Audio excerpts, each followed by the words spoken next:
Hey, what's up everyone, Mendel here. I hope you're all doing awesome and wonderful. So in this video I'm going to show you how you can use the Olympus choir to add an extra layer to your rock metal productions, but also use it as a sound design tool. So as always, let's dig right in. Here we go. Alright, so here we are in a project of mine of a new song I'm working on called Dear Medusa. And as you can see over here, I've loaded up Olympus choir elements and I've loaded up the path to sustain ah. So we just have this nice ah choir.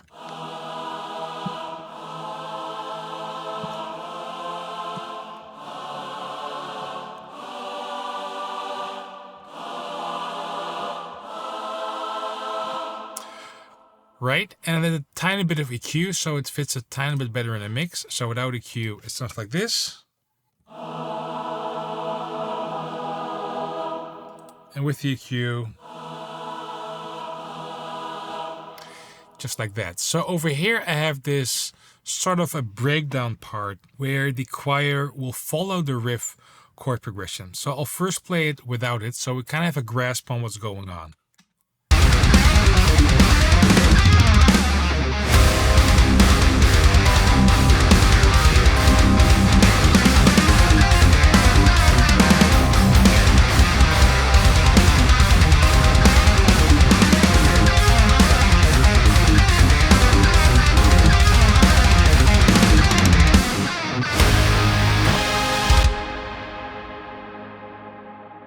Lots of reverb, but we have this chord progression in this riff. Let me just play the riff by itself.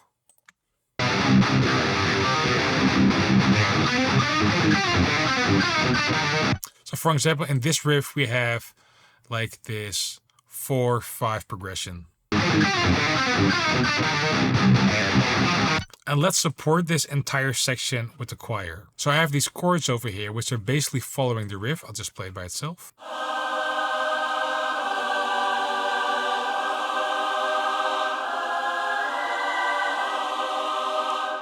That kind of vibe. So let's take a listen how that sounds together with the riff.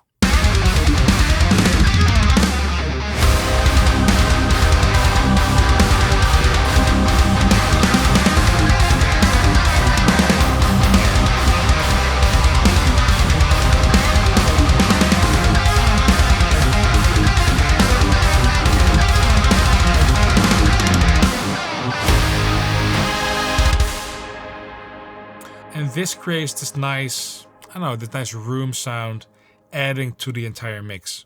In this context, I didn't really focus or even care about the voicing being a bit more natural. I just want to have it like extra, almost over the top, supporting the chorus.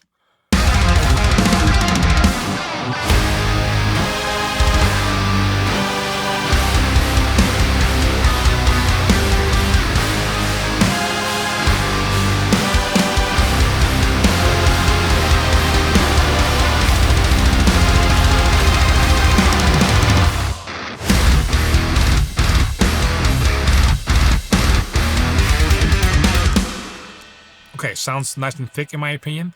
So let's take this to another level. So here we have this weird, almost dubstep-y transformer kind of a breakdown, which sounds like this.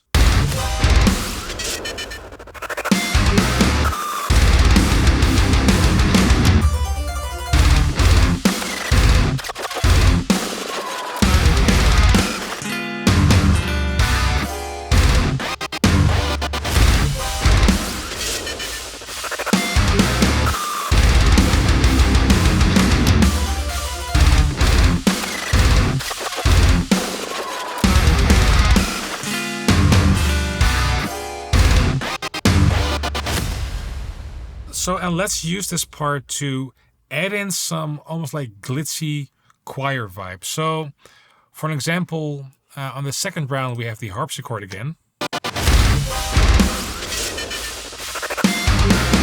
And maybe after that harpsichord we can continue that chord during that dubstep glitzy thing.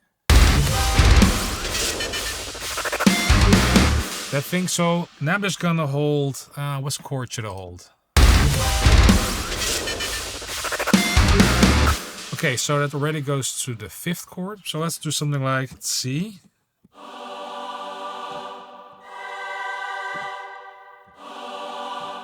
just this chord. So I'm just going to solo it, hold that chord. And I'm also going to do the root key, which is C minor. Let's do it a bit higher.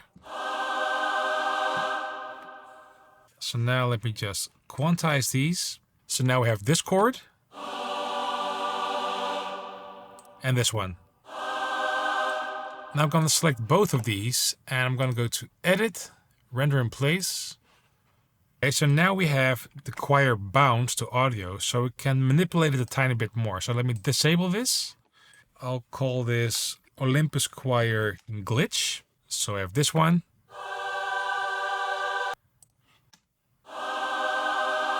And that one.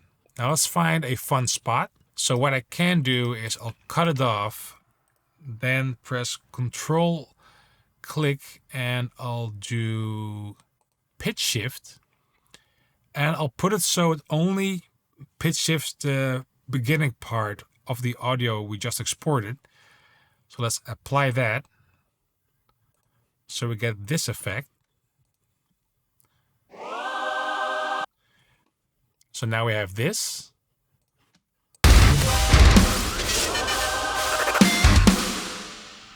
That thing. And now I'm putting the grid to 16 notes. And let's just slice it up. So we have this effect over here. And maybe, you know what? Let's put this back, put it even to 32nd. And then we'll glitch this up. So we kind of have this half stutter with this doubling. And let's add some saturation to it. Let's add the tube.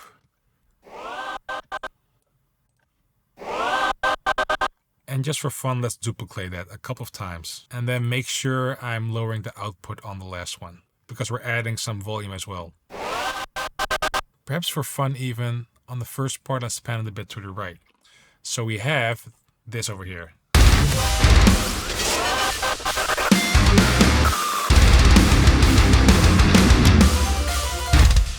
And now we have that dominant chord, the 5th chord, which we already bounced. And let's do the same thing. And why not add some chorus just on that one? Studio chorus. Let's add a flanger as well. I'm just going to duplicate this to a different track. Remove this. Remove the effects because we don't want it on the one that's panned to the right. I'll pan this one to the left. And again, this one also has all the distortion on it, but also the chorus on the flanger.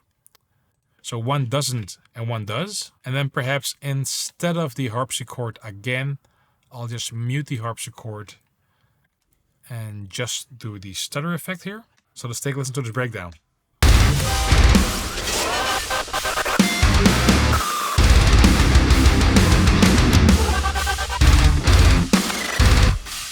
And we can even take it a step further. I'm duplicating the 5th chord, so not the root, and then alternating the root chord in between. Or we could even just alternate them back and forth, just like so. Okay, that sounds cooler in my opinion.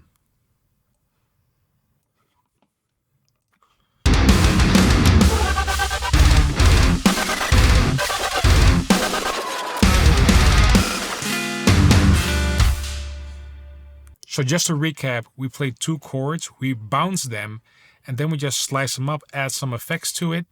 Like this one I have the tube 3 times, and this one the tube 3 times again, plus some chorus and flanger. And then we get this cool effect.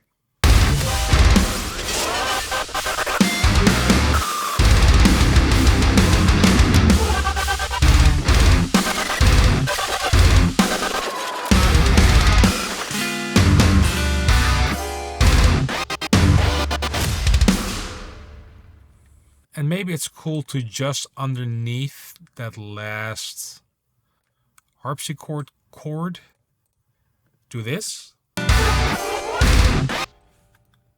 And just lengthen this one.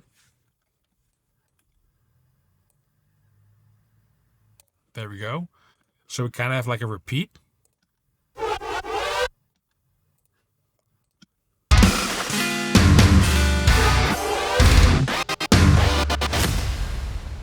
So let's take a listen to this breakdown.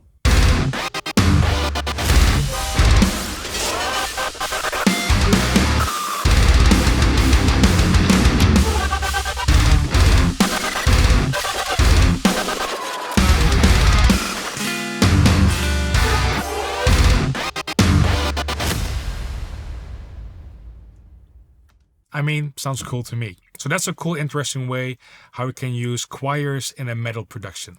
So as always, thank you for watching and see you next time. Cheers!